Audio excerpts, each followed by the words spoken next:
I'll bet this guy has Tennessee on the final line also. Chris Lofton, Tennessee legend, joins us now. CeeLo, what's up, man? How are you? Man, first I want to apologize for what happened. It was all Slade's fault. Oh, we know that. You know what? Hey, listen. We already ripped him for it. Yeah, we're fully aware of that. It was all his fault. No, it was not fault. I can't do that to my boy. It was not fault. It was not fault, y'all. My bad. What you got going on, Lo, man? Man, I can't comment. You know, I'm getting ready for Thursday. Just getting ready, you know. Yeah. As you should. Ready for this tournament. Getting ready. So we said that you were coming on the show, and people had started sending questions. And so a lot of people are talking about the Winthrop 3 in the tournament, from basically behind the backboard to beat Winthrop in advance, or the Texas shot from 35 feet over Kevin Durant. Which shot was bigger for you think? I mean, for me, probably a shot in the NCAA tournament. Because of the you know? Because of the stage? Yeah. Yeah, it's got to be that. But, I mean, you know, KD's one of the, best players to play the game. So that shot's always going to be special, too. But I would say the NCAA shot against Winthrop.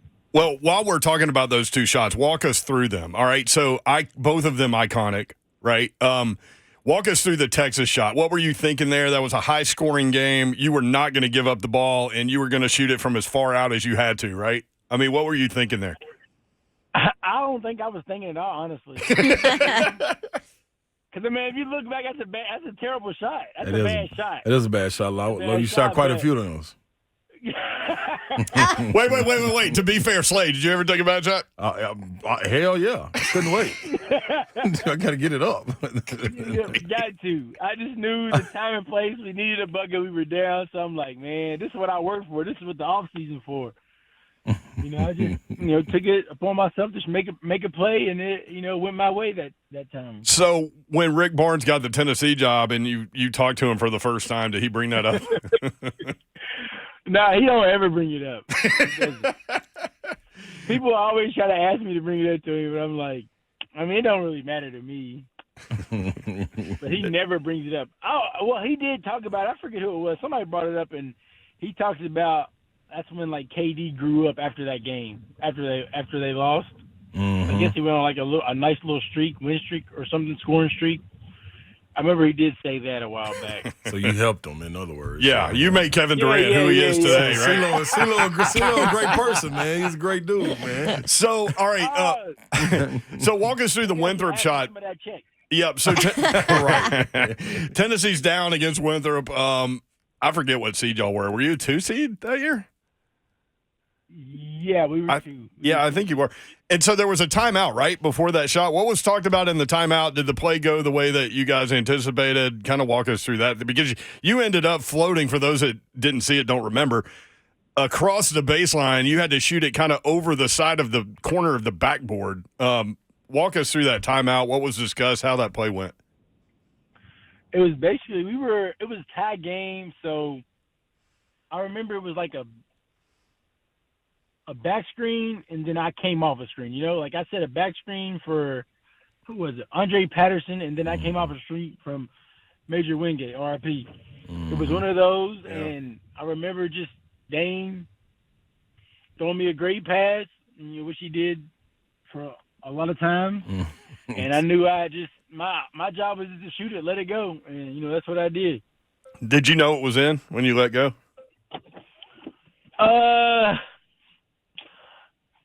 Not exactly, but I knew, like, it was nothing to lose, Yeah. I had nothing to lose. My job was just to get a shot off. Because if I miss, we go to overtime. If I win, we're talking about right here on the radio, Chris Lofton, Tennessee basketball legend, with us on 3HL. So I went through this yesterday. Dalton Connect, as many threes as he has hit this year, he's hit 79. The Tennessee record is 118. So almost 40 more than that, and that's you. How much fun have you had watching that guy play basketball this year?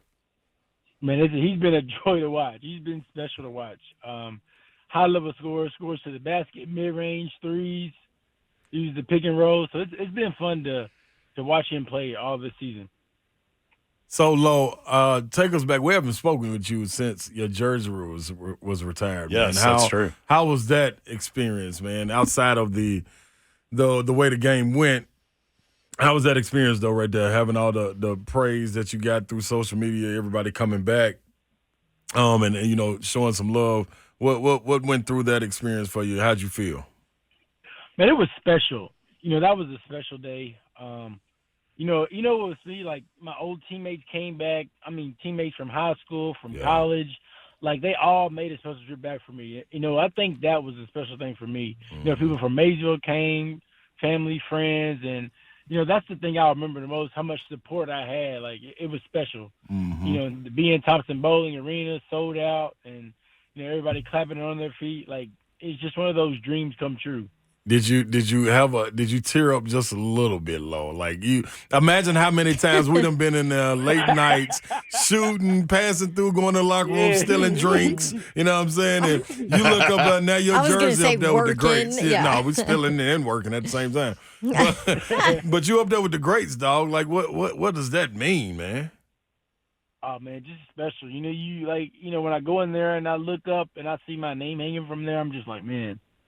Yeah. I had a little tear come down, when I was driving by myself a little bit, not in front of people, but it was just like, man, too calm. Crazy. Like I never thought I'd be a Tennessee Volunteer. Being from Kentucky, it was Kentucky or Louisville. That's what I grew up like wanting to play for, and I think about how God works, like giving us what we need and not what we want, and it worked out for the best. Man, you look at it. To your credit, we had an opportunity to interview Tubby Smith. He was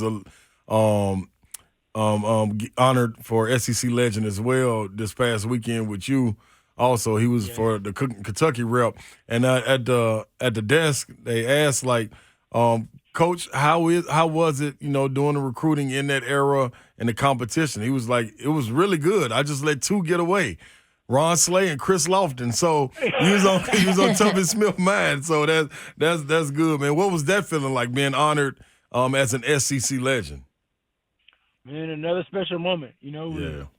Just surreal to be around all those guys, other guys. Torian Green, Richard Hendricks. I remember having battles with them for 4 years. Or 3 years with Torian, but just to see them and just. How we're older now. Like, everybody's got a different page. We had to turn that page, and now we're, on the next phase of our lives. So it was just good to see everybody. And, Tubby was a great coach. And I kind of feel bad for him because everywhere he used to go, people used to ask why he didn't recruit me. I bet he's sick of hearing about me, I mean, even to this day, it's like I'll be in Kentucky and dude's like, I can't believe Tubby didn't get you. I'm like, man, that was 20 years ago. Let it go. Let it go. Kentucky fans not letting that. They will not let that go. No, that shows the greatness in you, man. How I know what your mom and dad mean to you, man. What was that like for them? Can you put into words what that meaning and that feeling was for them with the jersey retirement and SEC legend? It was good to see them too, man. Yeah, it was good to see them with me because, I'm me because of them. Yeah. They made me and, they taught me, everything I know. So it was always special to share with them. Those are, the number one people in my life. And, whatever they need, I got them. And, I hope they always know that. But it was always special. And I thought about, like, them coming to Nashville like that because, like, my dad don't go nowhere. So right, yeah. He's Kentucky, you know what I'm saying? Like, he don't go too far. No, yeah. It's a special time. You know what I'm saying? It's special. So I know it meant a lot to them, too. Absolutely. Chris Lofton with us on 3HL. All right, Chris, what do you think about Tennessee's draw? Obviously, the tough loss in the SEC tournament. You think it's easy for them to get past that and get rolling in March this Thursday? Absolutely. We would love to win in the SEC tournament, but let's be real.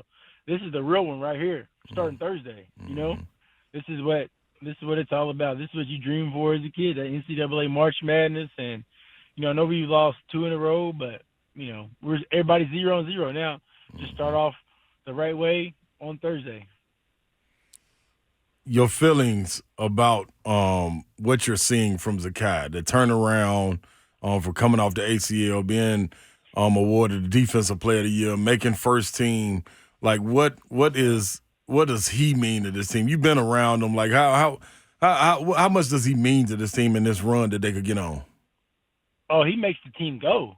Yeah. He has to be like there's some people that can have bad games. With Zakai, like he can't. Like we need him to be himself every night, and he's taken on that challenge and he's done it. He showed up every night respectfully, and that's why we've had a great season. So I look for him to do the same, and he's wearing number 5, so I think that helps. Yeah. All right, so Chris, Slay and I both have Tennessee winning the national title. No homerism there. How far do you think they go? Same thing. What you mean? Hey, man, my job's to tee it up, bro. Yeah, you got them rolling in, man.